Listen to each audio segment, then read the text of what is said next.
Alors, aujourd'hui, je parle des adversaires du plan divin et du complot contre le plan divin, autour notamment de l'astrologie et des Juifs. Alors, on sait aujourd'hui, avec l'affaire du 7 octobre, que la question juive est remise sur le tapis, pas seulement la question palestinienne d'ailleurs, n'oublions pas, et que la Palestine joue justement ce rôle de dénonciation du plan divin à travers son attaque contre Israël. Alors Israël est lui-même piégé par son nationalisme, par sa volonté de se centrer sur un État avec tous les problèmes que pose la question de l'occupation, etc. On est passé du carré dans Silla.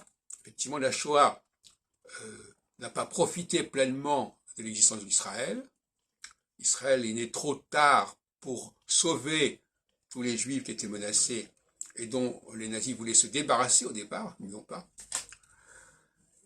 Et il y a donc une volonté de dénigrer ou de relativiser ou de marginaliser ou d'engager ou de situer les Juifs parmi d'autres peuples, d'autres langues, etc.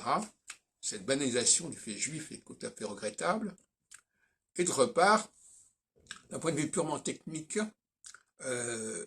si c'était possible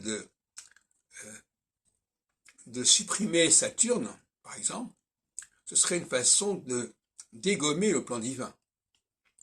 On n'en est pas là, on n'est pas encore capable de le faire, mais les tenants diaboliques contre le plan divin seraient ravis, s'ils savaient que l'astrologie était avant tout saturnienne, de détruire Saturne pour que ça sabote le plan divin.